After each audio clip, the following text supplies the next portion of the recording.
Kaveree, you are muted probably. So you unmute.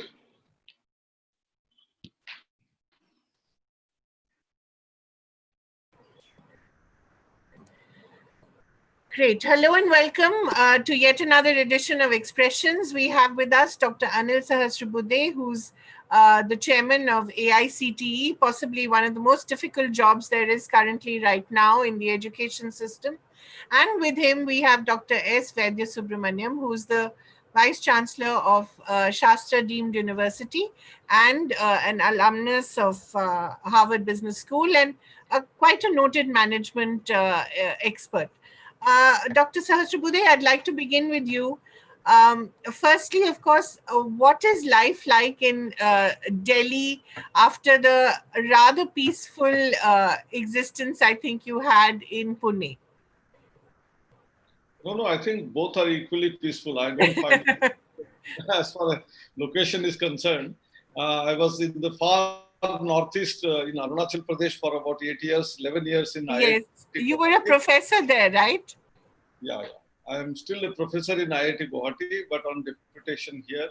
Right. So I think I have gone through all places. So I find that when you are amidst the work, you don't realize where you are, and therefore you have no problems at all.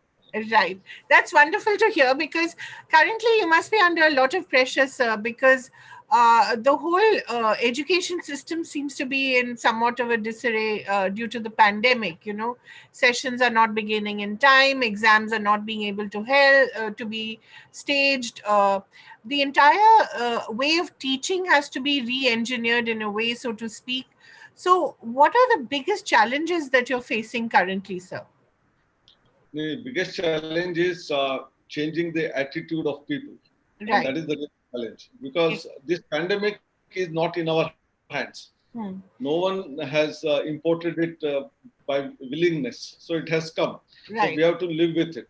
And therefore, whether the government announces lockdowns and then red zones where you are not allowed to move and colleges not to be opened, I think we have to go by all that what is happening. And after the initial, all those issues, slowly things are opening up as well. And therefore, we should not worry too much.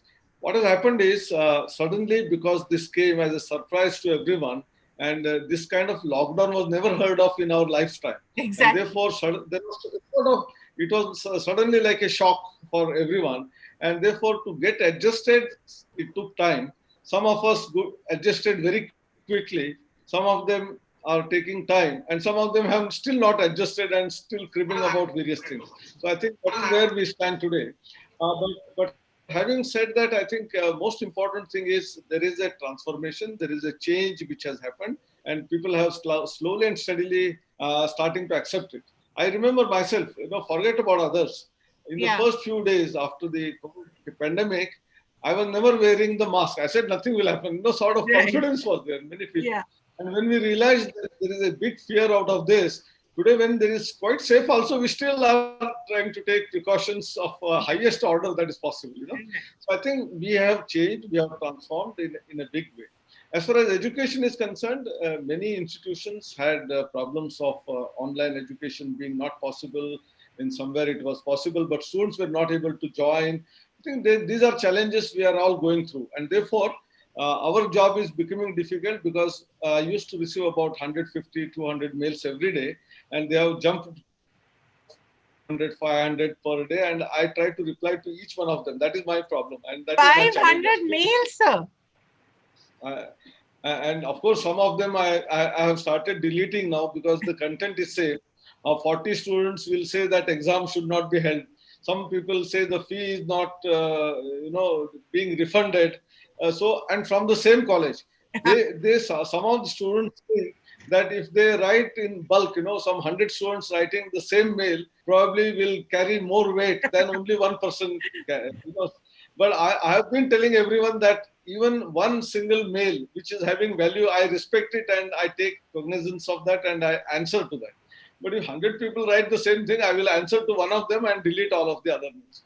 But I have to do at least reading and know what is that content. So it takes some time actually out of my schedule. Right.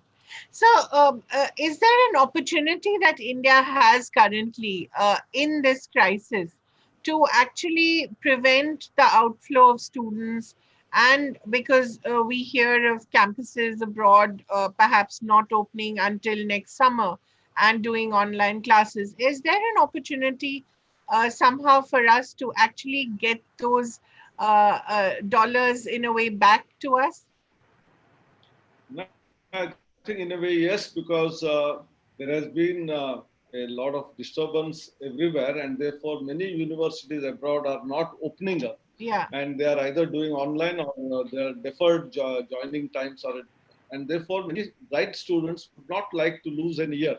yeah, Because this pandemic is such that we never know whether in another 6 months some change will happen. right. And therefore, there is no guarantee about it. And therefore, many bright students will try to take admissions in some of the good schools in India, whether it is IITs of the world, IISc of the world, many good private universities like Sastra and also IIMs. I think many of our students certainly will get into Indian system rather than going out now at this juncture. And therefore, saving in terms of dollar exchange, which was happening, will reduce to some extent. But some people will take risk and wait for a matter of Right. 6 months and may decide still to go out. These are Right. possibilities. We can't rule anything. But I think our chances have brightened up. Number one. And Right. number two, the challenge which we had in terms of online education, in terms of creating course content online, except a few IITs, IIMs were leading in that. Many of the other institutions were not prepared for that. I think they're all getting geared up. And the bright spots that are existing in even tier two, tier three, I'm finding some of the lectures very interesting from a very small place. Right. Where online, it has become viral. I think there are, the diamonds which were lying idle here and there. They are getting shine now, and probably we will have better education for all others also through various mechanisms. Is there anything that caught your eye, Dr. Sahasrabudhe, in terms of these diamonds in the rough, so to speak? Some teachers who caught your eye and said something fantastic which you'd like to popularize? Yeah, we are doing that. Actually, in fact, what we have said is an open invitation for faculty that if they have good quality content and also their delivery is good, they should give us some feedback content and the quality, the way a person is expressing, so that it becomes a good quality lecture and people become interested in that. I Right. think we will have more and more faculty doing this job. This is one. Secondly, I think I should mention here that we all are dealing with all these courses in English, the Right. entire SWAYAM portal. If Yeah. you look at 2,500 courses, but now we have taken up a task of translating them in major 8 languages of India, and that's a very big Right. change. Actually. The reason is many students in the formative years when they join the college, they are not so confident in English. They would have studied till 10th, 11th, 12th in their own language. For example, Tamil, Marathi, Kannada, Bengali. And therefore, they feel diffident actually at that point in time till they catch up. So some of these initial courses and the foundational courses, if they are available in multiple Indian languages, they will pick up faster, and then that will have a great value addition to our SWAYAM portal itself. Wonderful. So we could have a sort of Indian TED Talks, which is dedicated to some of these professors, perhaps. Yes, absolutely, absolutely. Great. Doctor, They could be. Yeah, I know. I think TED Talks is one part of it, but I said several things.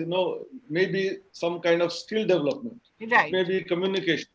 It may be even using of some tools. Actually, right, many of these things are possible online, and many people are giving such kind of tools to us free right. of cost in this COVID time. Wow. And there is a lot of enriching which is happening. I was very much pleased that after opening up such a portal where 48 odd companies gave their products free of cost to AICT to disseminate to all the colleges, within just 3 days, more than 1 crore hits were there, 10 Wow. million hits. And Wow. finally, the people, after investigating, at least about 10 lakh students are using these products. Of Right. course, 49 products on an average, 10 lakh students are using. I think it's a phenomenal change which has happened. Right. Dr. Vaidya, may I ask you to step in here and talk a little about innovation, because that's something that Dr. Sahasrabudhe touched upon as well. Yeah. So thank you very much for laying down the context. Now, in the dimension of innovation, in what is emerging to be a system of education where definitely there should be a calibrated response in the online space, how can we nurture this innovation in pedagogy? Because all the Swayam NPTEL content creation has been so far in creating a content and then access to the content. Now, how can we institutionalize this mechanism?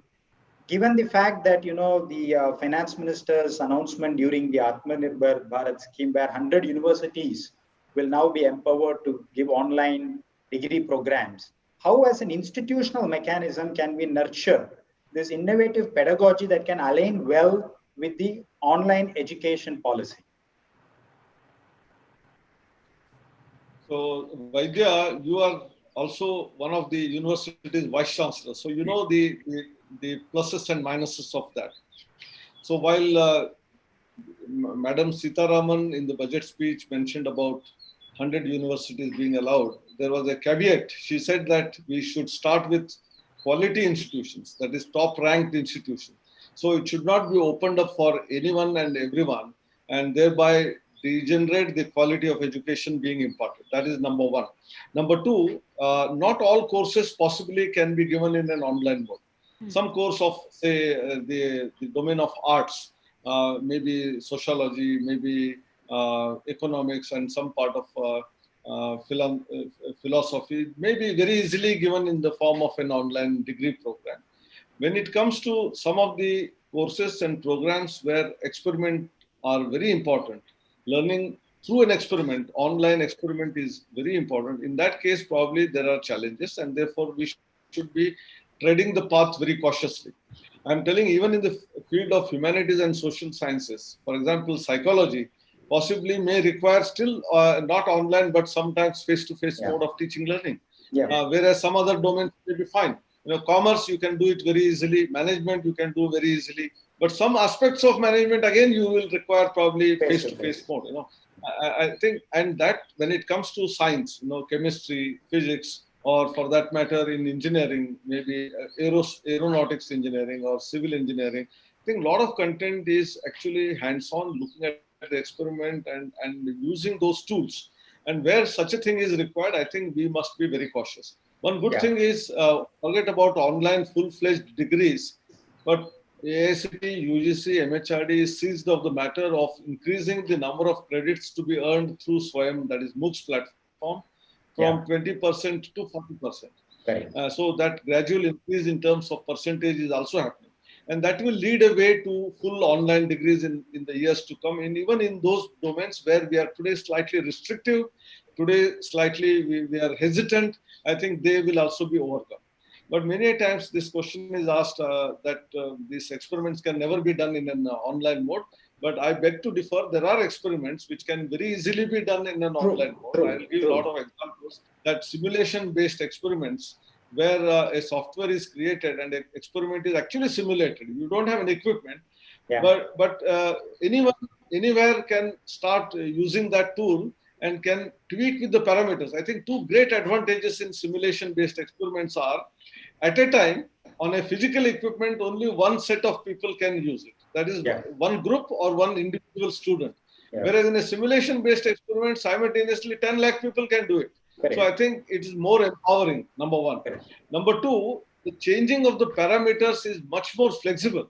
You have to digitally change the parameter, the speed that you are giving, the electric voltage that you are giving, the current that you are feeding. I think you can change this parameter instantaneously. Whereas to physically change that and get the data for that. So I think there are clear, distinct advantages in some kind of virtual experiments, but there are certain disadvantages. The disadvantage lies in actually running of the things. For example, I often give the example of pilot. So if someone is trained only on a simulator for flying, and then suddenly one day you say that you take this aircraft and start flying, I think neither he will be confident, and people who are sitting in the aircraft will also be confident in sitting there. And therefore, he has to sit as a co-pilot, learn from the pilot for some time, some flying hours, and then start taking off, actually. But the entire training that was given during this simulation-based training comes handy because he's fully prepared, actually, to see the difficulties that are going to be encountered. So I think there is a judicious mix. So I think, therefore, blending is what we talk about today. Rather than calling full-time, full online degree program, we should start talking about blended learning program and gradually change the blend. So we have different types of blends. We take apple juice, we take mixed fruit juice with different combination. So we should have something similar here too. So how much theory, how much practice, how much online, how much, and gradually move forward in this direction. Given, yeah, I fully agree with you. Given the balance that we require in a system like this, and also since you began saying that the biggest challenge is the people, the attitude of the people, and now that there is also a chance that we might move from the current levels of 20% to 40% online. How again, since we are going to border on innovation, how can we make this a collective responsibility? That way, let's, for example, say one course being taught by two faculty members, one from the IIT, other from a different institution. That way, there is also, an osmosis of best practices.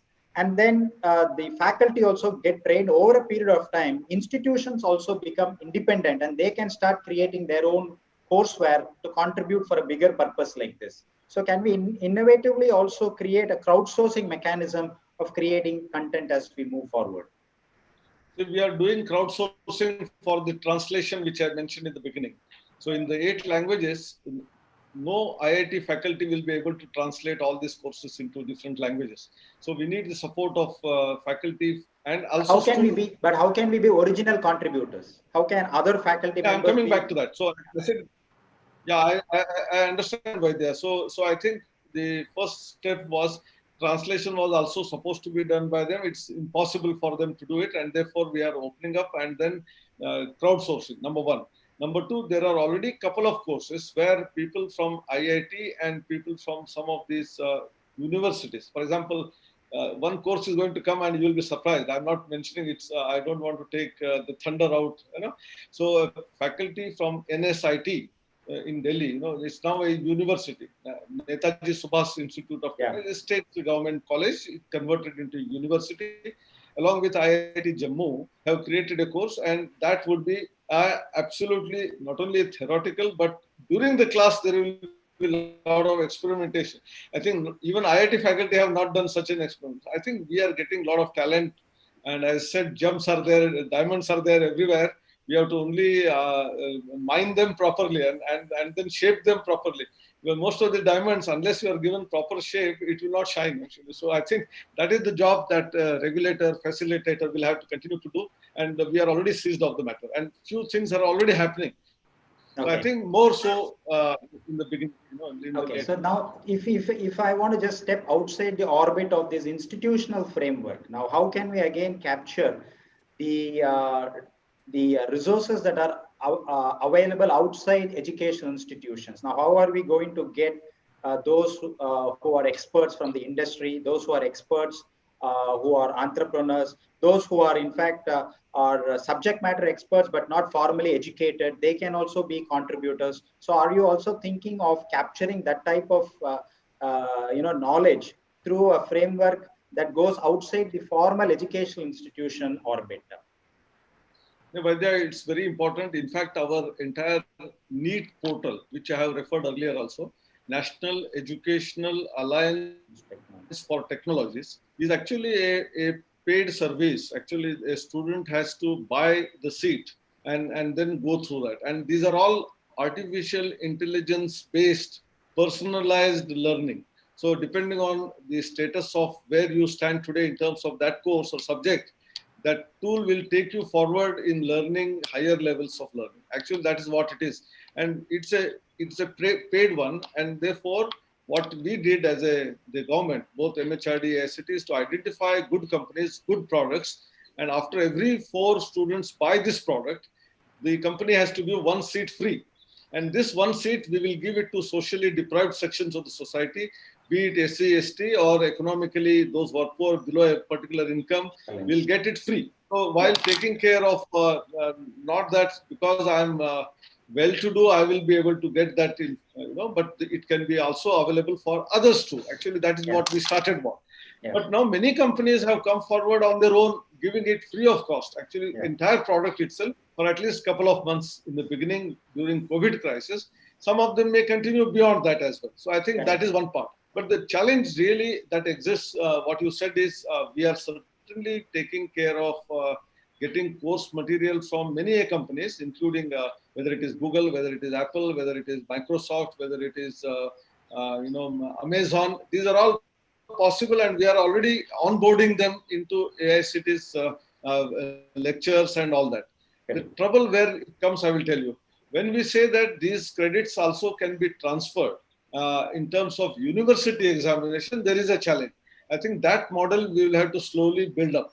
The reason is those universities, whether it is IITs or even a general university, they are part of the system. They are accountable to AICTE, UGC, and MHRD because they are formed by an act or they are connected with us. And if a faculty is floating a course and commits that he is taking that forward for credit transfer, and suppose suddenly somewhere in between he leaves it, and we have a system in place that university will identify another faculty who can continue and complete that, and therefore student is not left in the dutch. Whereas in a private company, if a person gives a lecture and you credit that course, and after 2 months, many of them change the jobs. In fact, the attrition rate is very high in private companies than in educational institutions. I find 90% of the people continue to be there in the educational institution for quite some time. Attrition is very little, whereas in industry, turnaround is very high. So who will take care of the student? So we are responsible to students. And therefore, the lectures may be given by the industry people. Okay. Model, which is again a blended model, a mixed model, a hybrid model, which we will have to evolve. Okay. Now, this is insofar as creating the content is concerned. Now, if we just take the next logical step forward in terms of assessment. Now, one of the biggest challenges that we are facing in this online, and especially which is very current, is now students are also outsmarting the system. So they are also very intelligent. So when you want to conduct your assessments online, they know how to beat the system. So we'll have to be one step ahead of the student. So what type of challenges you foresee, and how do you think as a policy maker you will address these types of issues so that ethical compliance in assessment when we are also talking about online, how can that be countered? How can we create an innovative framework so that we also have the entire whole 9 yards covered? It's not just content creation and access, but also complete with a very foolproof assessment methodology as well. Yeah, you rightly pointed out the evaluation or examination is one of the important components of the education system. And there are various ways by which people have adopted and started using it. One of them, in fact, I will go back, our all entrance examinations, by the way, in the last few years have been all online in a way. Yeah. But they are proctored online. See, the computer lab is hired by TCS, for example, and the actual examination is continuously taking place. Students are doing online only. But there, please. I'm just coming back to that. No, 1 minute, because you talked about entrance. I'm reminded of, I don't want to name a secretary who said those MCQ types, the student is trained to eliminate the wrong answers. So that's how the student training is for those. Do you agree with that? And how do you view that? No, I think that part will come when I talk about sometimes JEE. We always not select the right thing, but we eliminate the bad ones actually some way and then get out with some numbers. Anyway, that is a different matter altogether. But in the online examination, even though students are sitting side by side, the examination is first proctored in the entrance examination. There is an invigilator who is standing there actually looking at it. Secondly, the questions are not coming in the same sequence to all the students. They are same, say 100 questions are there in the question paper. The question number 1 for one will be question number 25 for another one, maybe question number 37 for the third candidate, and therefore they come so randomly at a different pace that unless you have all the 100 at your disposal, you don't know the answers, and therefore people have been able to use that. That is number one. But technology has evolved so much that, and the cost of the cameras which are associated with our PCs and laptops have fallen down so much that proctored examination by not individuals. In fact, individuals may fail. The camera will not fail. So there are already tools which have been established where you sit before a camera. Now I'm sitting before a camera and I'm talking to you. If by chance while speaking here, I look here and there for more than 10 seconds, the computer will stop the examination itself. Yeah. So to that extent, technology has evolved, and therefore probably cheating in such system is not possible. I agree with that. Huh? I agree with that. I recently had that experience with my son, Dr. Sahasrabudhe, where the camera is so quick to point out a malpractice. Even if you're looking sideways, it gets it immediately. It's better than actually being in an examination hall. It's quite amazing. Dr. Sahasrabudhe, just a couple of questions I'd like to bring in and then again go across to Dr. Vaidya. We have some people asking, is there any change in curriculum that's going to come about to suit the new post-COVID learning? Is there going to be a permanent change? In the curriculum? Yes. See, the change in the curriculum is continuous process. So it is not just because of post-COVID.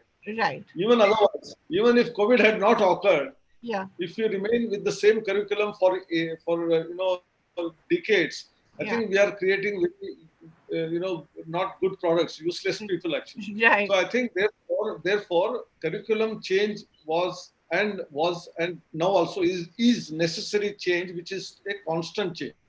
Right. And maybe the frequency may change with the program to program. Right. For example, I will tell you examples of computer science and electronics. Maybe every year you need to change many of the courses and content of that.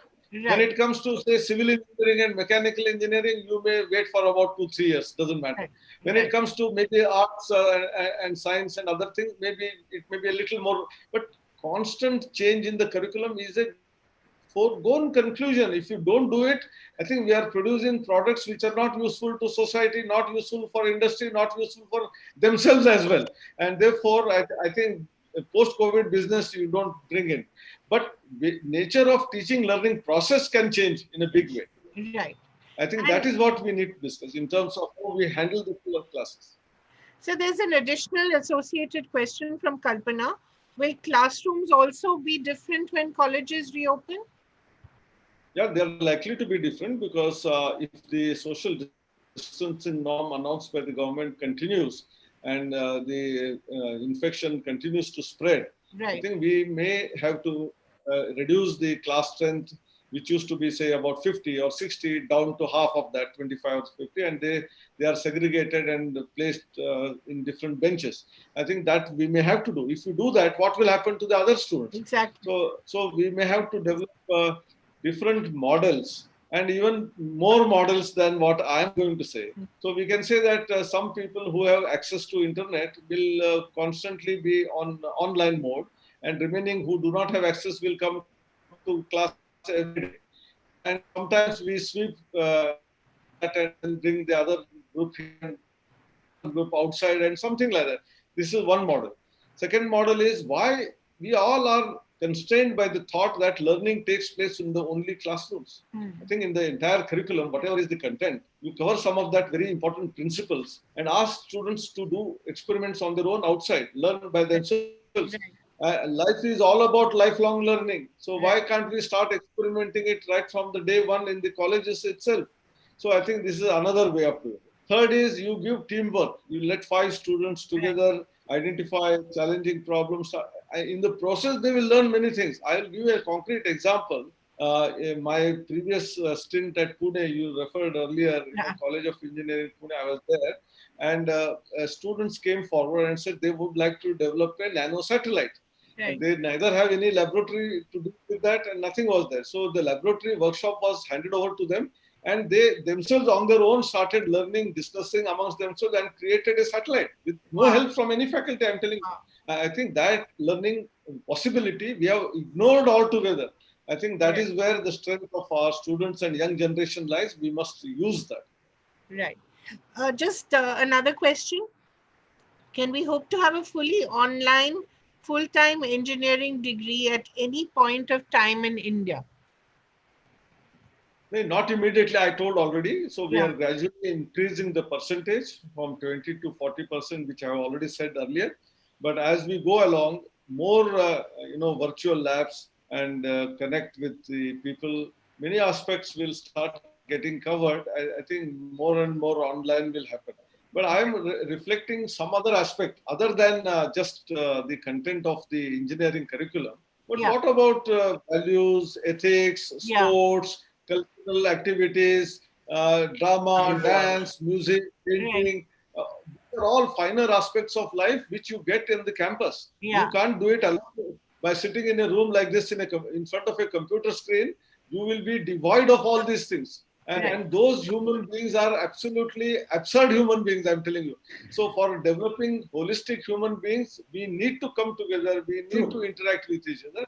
Maybe because of present restrictions of COVID-19 times, we may bring lesser number of students at one time, but all of them should come by rotation to the institution. They must see the brick and mortar university and learn many things here.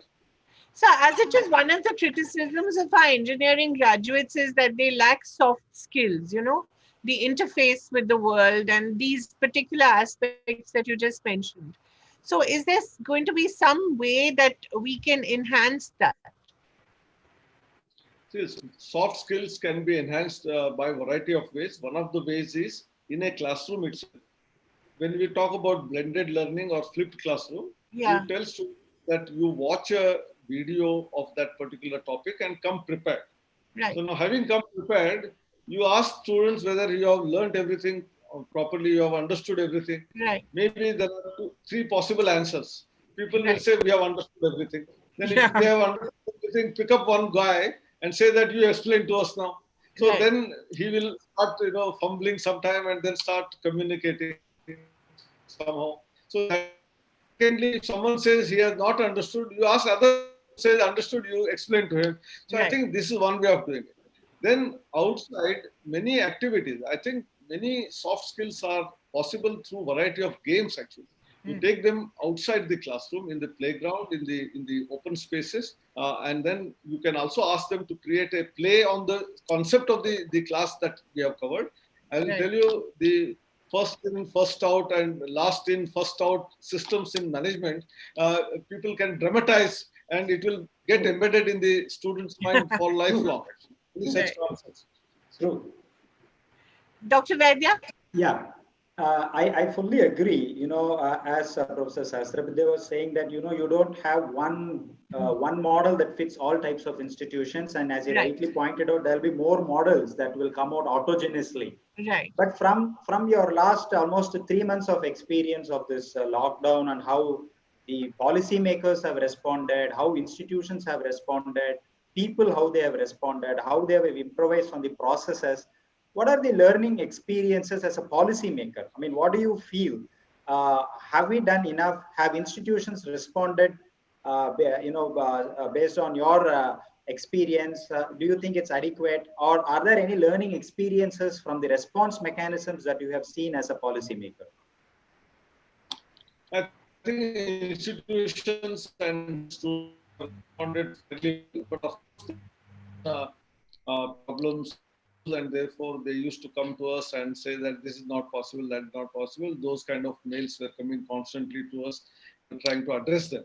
But nevertheless, at least a big change in the attitude of the people is visible actually, which was not there. It was a very slow process in educational institutions, although industry used to change very fast. So I think now educational institutions under education 4.0, like industry 4.0, are also beginning to change rapidly. And if you don't do it, you will become a dinosaurs. So I think in the theory of evolution, if you don't change, I think you are left behind. I think that is also what is visible clearly in terms of that.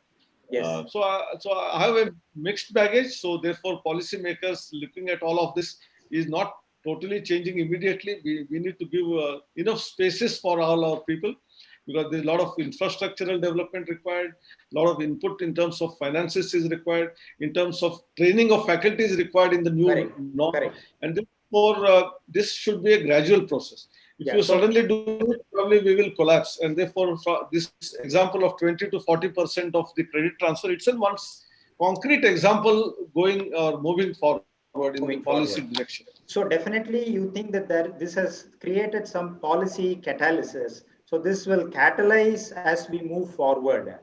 So as an educational institution or as students in education institutions, what is one major big bang announcement you think we can expect?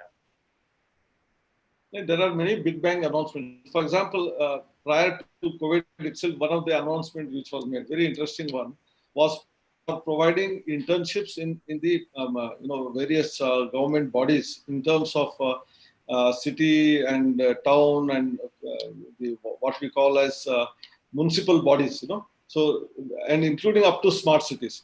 Yesterday only our minister and Minister of Housing and Urban Affairs launched a portal with 45,000 internships being made available on that portal, right from a small town to a large city. So I think this is where the real problems of life, which the industry means society is facing, will be known to the student, whether it is in hygiene, whether healthcare, whether education, whether it is supply of electricity, the road maintenance, each one of those challenging problems, and how do we need to address them.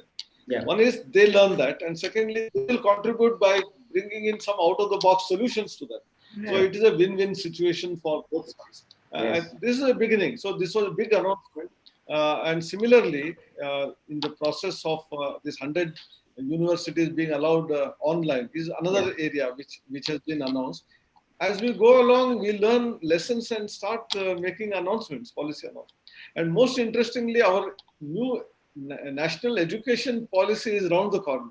There are many things which people will think that it is because of COVID, but wide of COVID also it was going to be there. Many interesting things. People will know very soon how effective this new education policy is going to be, and that will help fight all of these kind of problems which are likely to come in the future as well. True. Dr. Sahasrabudhe, there's been quite a delay in the new education policy. We've been hearing of its arrival for some time now. When do you see it likely to happen? I hope it is going to come up very soon, because HRD minister has also announced, and it had already gone to the cabinet once, and then some reviews are asked to be made. Probably any time it is likely to come once. And suddenly this COVID crisis came. Otherwise, probably by this time it would have been there. The last 3 months is actually firefighting for the government and all bodies actually. Whether state governments, central government. And likewise, if you had noticed, yesterday the Times Higher Education Asia rankings was released. We had good number of Indian institutions figuring in that, including Sastra, I will say with some humility. Now, likewise, in the NIRF, which is the Indian ranking system, do you think there is going to be a more pronounced effect of these digital footprints in campus that need to be captured in the ranking framework, which I think is not fully captured? And now that we are going to stress on online and digital, how are digital footprints in campus going to get captured in these ranking mechanisms? Do you have any idea about that, or can you suggest something? First of all, Vaidya, I'm sorry, I should have congratulated you in the beginning itself for the Times Higher Education ranking, where you are the place. But better late than never. So I'm congratulating you formally now in front of everyone. And secondly, as you rightly pointed out in our NIRF footprint, whatever parameters were decided about 4 years ago, they were based on certain presumptions at that point in time.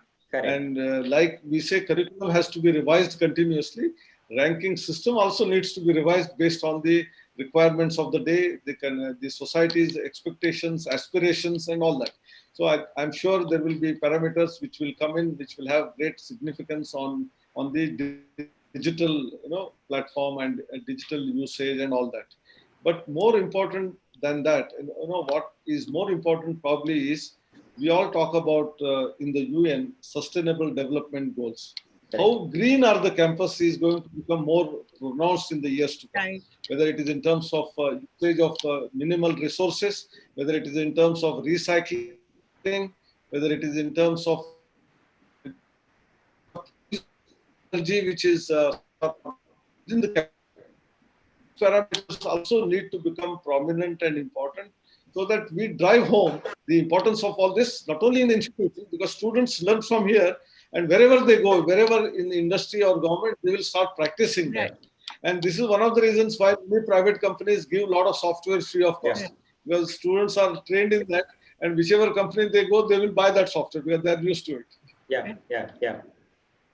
And the calibrated response mechanism to this online, because all these 3 months, everybody seemed to have created a euphoric feeling that, it's going to be online as we move forward. But I feel that that's not going to be the big case. And you have also highlighted this in many of the previous meetings as well. If you look at the journey of the Indian higher education itself, we had originally, the world's university was in India, so Takshashila or Nalanda, and then over a period of time we had colonial universities, which were basically European models adapted in Asian colonies, and then we had nationalist institutions like IISc, BHU, and then post-independence we had IITs, and then we had public state universities and private universities, now liberal arts. So now we are at a crossroads where now online education is just picking up its pace. But I feel that these universities will continue to exist with online education being visibly present across all these models. So how do different universities calibrate themselves to welcome online education? Is it going to be the same way in which all universities will welcome online education, or you think different universities will characterize this entry in their own ways? So what is your message to universities? How do we calibrate the entry, and how do we handle this online education? As you also pointed out some time ago, that each university should have that flexibility, freedom, autonomy, and same cap fits all is not going to be there. And therefore, naturally, we should allow that flexibility. But how one has to progress forward is because of such crisis. In the future crisis, if it emerges, we must be fully prepared. You may not go fully online, but at least the phenomenon of online education, we cannot give away, or we say that we don't want to do it. I think online is as required as the face-to-face mode. So people have to understand that and gradually move upwards in the value chain in terms of doing better in the online part of it. This is the first thing which we all have to do it. Even online examination, in fact, online mentoring, online. By the way, there are some tools where we talk about ragging, we talk about psychological problems. There have been software, also companies who give online counseling actually. And they are found to be more powerful than physical counseling. I was surprised actually. I thought always that psychology or counseling face-to-face is more powerful. That veil which is there between the counselor and the counseling person, so that will help them in opening up faster in the online platform sometimes. And therefore, one of the questions which was asked in some other platform for me was, there are people who do not ask any questions. How do you do it in online? I said that does not happen even in the regular class. So not all students ask questions. Even though that comes in their mind that there is some problem, they are diffident. They feel that the question may be so poor in quality that people will laugh at me, and therefore they don't even ask that question. So I think what is needed is opening up, and making them feel comfortable. In terms of the teacher is not going to take me to task, but he's going to be my friend, philosopher, guide, and help me. I think once that philosophy, psychology builds up in a student, whether it is online, offline, doesn't matter. He will come to you and take the advice, guidance, and then he'll argue. See, the best part is if a student comes and argues with the principal or the director and the vice chancellor, I think we have made it. So that means he is not afraid of the hierarchy and all that, and he is open up. And then he gets convinced also. When you allow him to have his space and our words, he knows that we have that wisdom of 20 years, 30 years, then he will finally appreciate that. I think that is what is required in our True, true. So having said that, since you are expecting institutions to prepare ourselves online moving forward, how do the norms and standards, will they also keep changing so that there is also an increasing requirement of online and digital assets in addition to the physical infrastructure? So are we going to see a very good blend mix? Because now we know there is this online libraries, journals, all of that is there. So that's creating access. But how do we, in the learning experience that we had so far, what are your norms and standards going to be as we move forward that's going to encourage creation of digital assets in campuses? When we started with the change in the approval process handbook, I'm talking about AICTE per se. Yeah. Maybe UGC has to follow suit later. But in terms of physical infrastructure, in terms of number of classrooms, the number of laboratories, all of that is reduced. Sharing of facilities is allowed. Sharing of the library between two institutions, of the same group is allowed. Playground, canteen, and cycle stand. See, earlier we were expecting everything to be separate, as though the cycle being put here in this stand and that stand from a different college is going to create some big, hassle. So from that we have moved on, and today the importance on physical infrastructure is also necessary, and that is there, but it is getting reduced. While there is an emphasis on increased online in terms of library books, in terms of online journals, in terms of number of computers, in terms of the bandwidth. Most important thing today is Wi-Fi connectivity across the campus, and a high bandwidth. And that is the significant thing. And that will certainly keep on going on increasing, while the other part will keep on decreasing. I think that is the new norm as far as the policy is concerned in terms of higher education. Dr. Vaidya, last couple of questions, and then we'll. No, madam, the last part I have still not answered. Sorry. Having said all this, what is significant and most important is how do we train our faculty to use this digital infrastructure? Correct. That students are well versed with most of these things. They are ready to use. But we have to prepare our faculty, and therefore faculty development programs in flipped learning or digital, or learning, we are bringing in a big way. At least we have held 50 odd workshops in the COVID times, and more than 2,000, 3,000, faculty wanted to appear. We sometimes restricted, sometimes they are 800, 500 in number in each workshop, and more than 15, 20,000 faculty are trained. I think this is way forward. This is how we have to go ahead. Yeah. Dr. Vaidya, last question. Okay, the last question was, now that we see a lot of reverse migration in terms of the migrant laborers getting back to home state, so there's a lot of skills that's available. Now, as a policy maker, is there a way where we can formalize these skills? I'm talking about vocational education.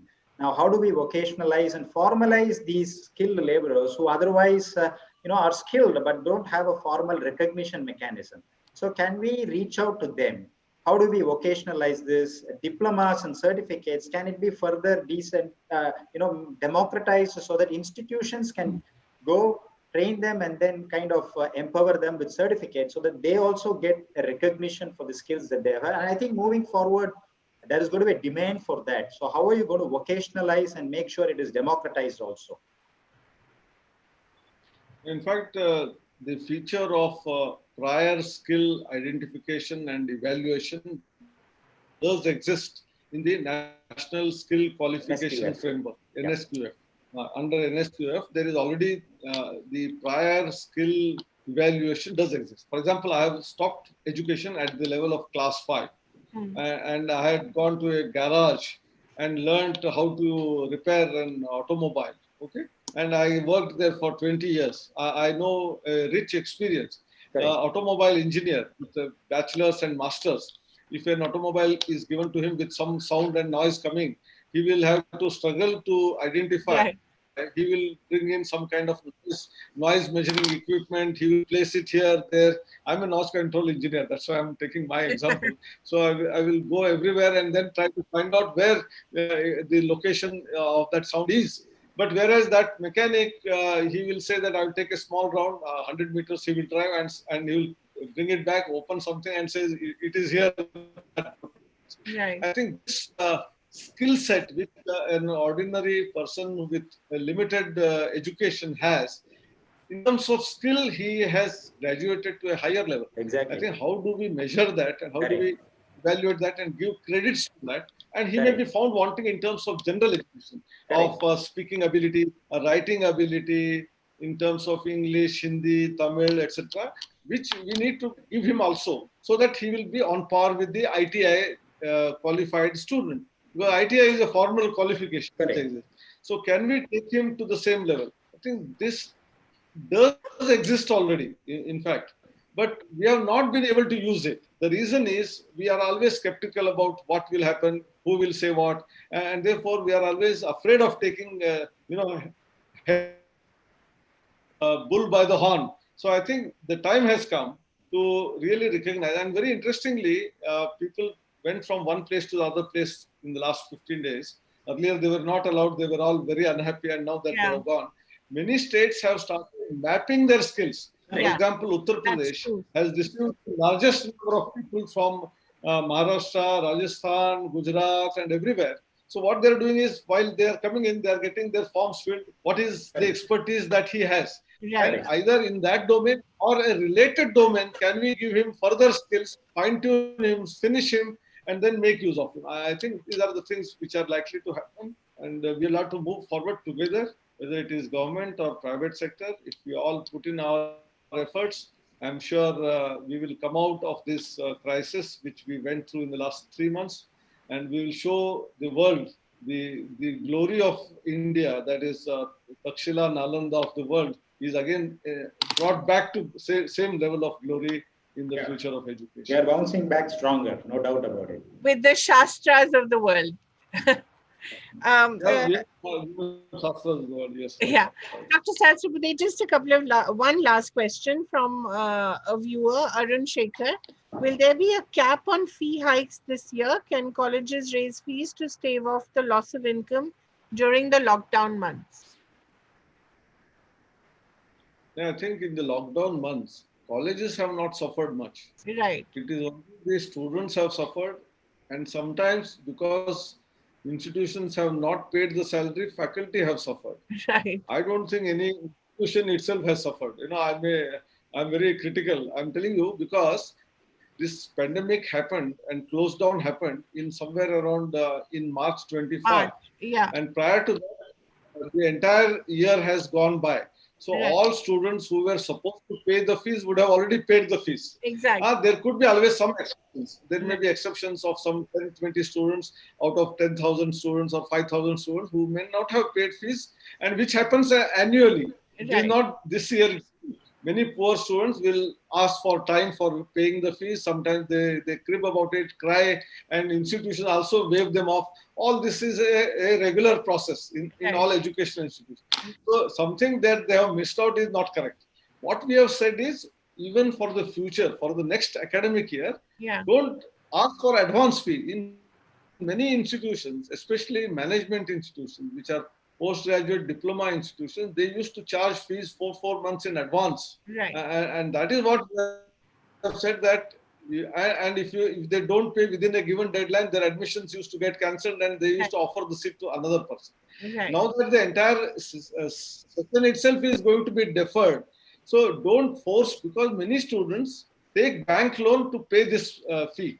It is not that everyone has money in their bank account or pockets. Many students, except some top 20% whose parents have high income, they may be able to pay the fees and book the seats, but the rest of the people will have to struggle to make that two ends meet, and therefore they'll have to go to the bank, take the loan. We are only asking for deferred payment, number one. Number two, we are asking, don't rise the fees. So every year there is some marginal rise which happens. This time you should not put in that rising of the fees as far as possible. The reason being, when you are able to run with the amount last year, you should be able to run this year as well. That is what we have been advocating, and therefore there is no worry on the part of the managements of the institution. But I want to assure the faculty and students that they are not to be worried. Dr. Sahasrabudhe, before we go, I wanted to ask you a cheeky question, if I may. How often have you been asked, were you the role model for the principal in Three Idiots, because he's also named Dr. Sahasrabudhe, if you remember, played by Baman Irani. No, but I have told in informal sessions to many people, Huh. but I don't know whether I should speak out in such Please do. uh, very interestingly, I was the director of College of Engineering, Pune. Right. And our institute is 160-year-old. Right. In 1854, and had a grand stone building structure for the main building. Right. Many film directors used to come for renting out the facility for creating the film. Oh, And right. the institute, even prior to my joining, was giving it. Post my joining, I also gave to a couple of directors for shooting the movie. But my experience was very bad because I don't blame them, because the whole film industry is like that. So Right. when they come, they have a big crew. Someone will put something here, there, and someone will smoke Yeah, inside and the it's a campus. heritage building. And a heritage building. So I took a decision to stop giving the hall for film shooting, and that was known to my clerical staff. So they were stopping at their level itself. Okay. Because initially they used to send me, and then after my bad experience, I stopped it. Right. Because I told you, literally they were littering the whole premises, Yeah. and the whole work ethics culture will be lost actually. Right. If they were doing it fairly, I would have probably continued. I'm telling you frankly. So, Idiots team had apparently come. I don't know. I have not met him directly. Okay. So this the story I also have learned. So that's why I'm saying that this is also from one of my cousins in Mumbai, Huh. who told me after asking to some of the people involved in the film, because he was having some connect, and they asked this. He asked this question: how did you name Sahasrabudhe in that film? Yeah. So the answer given was, that is what it is. So we went there, and the clerk told us that you will not get the hall for the rentals, and so you have to go. They were very upset that they wanted a heritage-like type of a building, and they were moving around in the campus. The director's home, that is quarter, bungalow, had a nameplate, Sahasrabudhe. They Oh. must have written that. And they thought this principal is not allowing, this is a good way of taking revenge, So, and therefore they put this character, Sahasrabudhe, as the principal of the college, actually. That's what the story I have heard. And then, very interestingly, I met Sonam Wangchuk, who Right. is in Ladakh. Yeah. He's on the AICTE board of education. Actually, we Okay. have boards of studies for different domains. Right. So he is one of the fantastic persons. Yeah. He has a great school in Ladakh, Yes. and the inspiration for that movie is Sonam one, you know Wangchuk. that. Yes. Yes. So I asked him that, so you are also part of this. This is what happened with me, and he told me that I also did not allow them to film. In my, so they have done it elsewhere. They came to me also for screening that movie here. Shooting Right. this movie, and I also didn't. So I said, despite that, they have portrayed you in a better way, and they have not portrayed me in a good way. This is what I joked. On that lovely note, thank you so much for being so good and for answering all our questions so well. Thank you very much for being with us. And thank you, Dr. Vaidya. You added so much gravitas to the conversation. Thank you for being so good. Thank you. Thank you. Thank you. Thank you, Kaveree and Vaidya. Thank you. Thank you, sir. Thank you. Vanakkam, vanakkam. Yes, and Vanakkam. all the very best.